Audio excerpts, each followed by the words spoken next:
নমস্কাৰ বন্ধুসকল, মই হাতীমে আজি আকৌ পুনৰে আপোনালোকৰ মাজলৈ কোমোৰা খেতিৰ ভিডিঅ' এটা লৈ উপস্থিত হ'লোহি।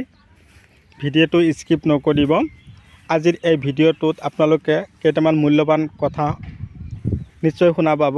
আশা কৰোঁ আপোনালোকে এই কথাকেইটা শুনাৰ পিছত আপোনালোকে আৰু বেলেগ ভিডিঅ' চাবলৈ গুৰুত্ব নিদিব। আপোনালোকে আজিৰ এই ভিডিঅ'টো চালেই আপোনালোকে নিজাববীয়াকৈ কোমোৰা খেতি কৰিব পাৰিব আৰু কোমোৰা গছত যিকেইটা বেমাৰৰ লক্ষণ দেখা দিয়ে এই বেমাৰকেইটা আপোনালোকে নিজৰ মেডিচিন নিজে কিনি আপোনালোকৰ গছত দিয়াৰ পিছতে অট'মেটিকেলি গছটোৰ বেমাৰ ভাল হৈ যাব। কোমোৰা গছৰ প্ৰধান বেমাৰটো হ'ল আগটো কোচ খোৱা, পাতবিলাক হালধীয়া হোৱা আৰু কোমোৰাবিলাক লাহে লাহে বৰলে ফুটা কৰি দিয়া আৰু কোমোৰা গছৰ গুৰিটো ফাটি যোৱা।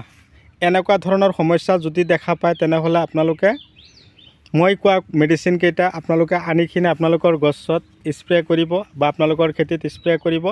আপোনালোকৰ খেতিত আৰু কোনো ধৰণৰ সমস্যা নাথাকিব। ভিডিঅ'টো কোন ঠাইৰ পৰা চাই আছে কমেণ্ট কৰি জনাব। যিমান পাৰে মোৰ ভিডিঅ'টো শ্বেয়াৰ কৰিব আৰু এতিয়াও যদি আপোনালোকে মোৰ চেনেলৰ নতুন ভিউৱাৰ্ছ হিচাপে আছে তেনেহ'লে মোৰ চেনেলটো ছাবস্ক্ৰাইব কৰি দিব। কাষত থকা বেল ঘণ্টিটো বজাই দি আপোনালোকে মোক আগুৱাই যোৱাত সহায় কৰিব। তো কথা হ'ল বন্ধুসকল, যিটো খেতি আপোনালোকক মই দেখুৱাই আছোঁ অন কেমেৰাৰ ভিতৰত, এই খেতিটো কৰা হৈছে এঢলীয়া মাটিত, যিটো খেতিত নেকি পানী জমা নহয়, ওখ অম্লতা আৰু হিউমাছযুক্ত মাটি। কিন্তু কথা হ'ল কি, কেৱল এঢলীয়া মাটিত আমি খেতি কৰিলোঁ, খেতিৰ যতন নকৰিলোঁ, এনেকুৱা ধৰণৰ ঘাঁহ বনেৰে ভৰাই ৰাখিলোঁ, এইটো খেতিৰ পৰা আমি ফলন আশা কৰিব নোৱাৰি।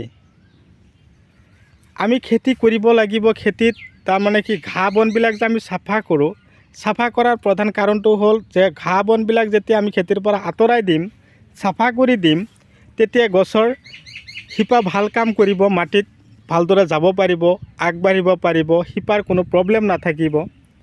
আৰু এটা সমস্যা হ'ল পোকৰ আক্ৰমণটো বাঢ়ি যাব খেতিত ঘাঁহ বন বেছি থাকিলে।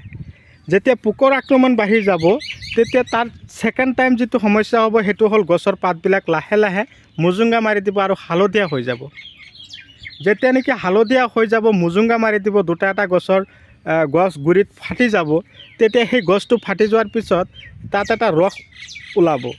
এই ৰসটো যেতিয়া ওলাবলৈ আৰম্ভ কৰিব তাৰপিছত আৰু এটা সমস্যাত পৰিব, যিটো সমস্যা হ'ল নেকি সেই চেনটো পালে মোটামুটি এই যিটো বৰল পোক বুলি কওঁ সেইটো চেণ্ট বা গ্ৰানটো পোৱাৰ লগে লগে আমাৰ খেতিলৈ দৌৰি আহিব। দৌৰি অহাৰ লগে লগে সেই বৰল পোকে কেৱল সেইটো চেণ্ট আহি পাব, কিন্তু গছৰ গুৰিত কোনো ক্ষতি কৰিব নোৱাৰে এইটো খাটাং। কিন্তু ক্ষতি কৰিব ক'ত, এই এনেকুৱা ধৰণৰ কোমোৰাবিলাক সৰু সৰু কলিবিলাক যেতিয়া গছত লাগন দিব, এই সৰু সৰু কলিবিলাকত তাৰমানে ফুটা কৰিব আৰু এনেকুৱা ধৰণৰ দাগ পেলাই দিব। এটা কথা হ'ল, মই যিকেইটা বেমাৰৰ কথা ক'লোঁ এই বেমাৰৰ ঔষধকেইটাতো আপোনালোকৰ নিতান্তই প্ৰয়োজন খেতিত দিবৰ কাৰণে। আপোনালোকৰ ফাৰ্ষ্ট টাইম যিটো বেমাৰৰ কথা কৈছিলোঁ, গছৰ আগবিলাক কোচ খায়, প্ৰস্পেক্টৰ স্প্ৰে কৰিব, গ্ৰেছে স্প্ৰে কৰিব। ছেকেণ্ড টাইম গছটো ফাটি গৈ আছে, তাৰ পৰা ৰস ওলাই থাকে, ফাংগিচাইডৰ ঔষধ স্প্ৰে কৰিব, জুডিঅ' পাৱাৰ লক্ষণ দি এই দুটা ঔষধ স্প্ৰে কৰিব বা এমিষ্টাৰ ডপ লগে লগে। এতিয়া কথা হ'ল বৰলবিলাক যে সেই চেণ্টটো পাই খেতিলৈ উভতি আহে, বেলেগৰ খেতিৰ পৰা আমাৰ খেতিত আহে, আহি যেতিয়া এই ফলনবিলাক ফুটা কৰিব তেতিয়া 5 গ্ৰাম স্প্ৰে কৰিব, আলিকা বিনাশক। এইকেইটা ঔষধৰ পৰা আপোনালোকে যিকোনো এটা স্প্ৰে কৰিলেই হ'ল, কিন্তু আটাইতকৈ ভাল ঔষধটো হ'ল 5 গ্ৰাম আলিকা।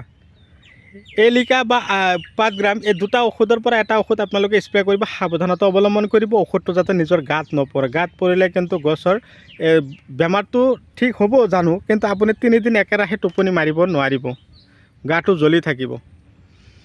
তাৰ লগতে আৰু এই যিটো ঘাঁহৰ কথা ক'লোঁ, ঘাঁহ বন খেতিত আছে।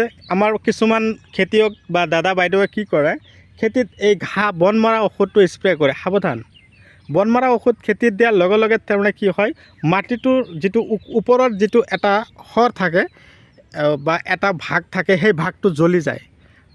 একেৰাহে আপুনি 1ৰ পৰা 3 বছৰ যদি এই খেতিত ঘাঁহ মৰা ঔষধ বা বন মৰা ঔষধ দিয়ে থাকে তেনেহ'লে মাটিটো কাম নকৰা হৈ যাব, লাহে লাহে সেইটো খেতিত আৰু চব্জি নোহোৱা হ'ব। তেতিয়া উলট পালটকৈ আকৌ হাল মাৰি কমেও 1ৰ পৰা 1.5 বছৰ মাটিটো পেলাই ৰাখিব লাগিব, তাৰপিছত আকৌ সেইটো খেতিত আমি চব্জি কৰিব পৰা উপযোগী হ'ব।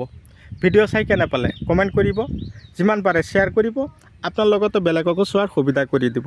তো বন্ধুসকল, আজিৰ ভিডিঅ' মই এইখিনিতে অন্ত মাৰিছোঁ। পৰৱৰ্তী ভিডিঅ'ত পুনৰাই লগ পাম। Bye bye.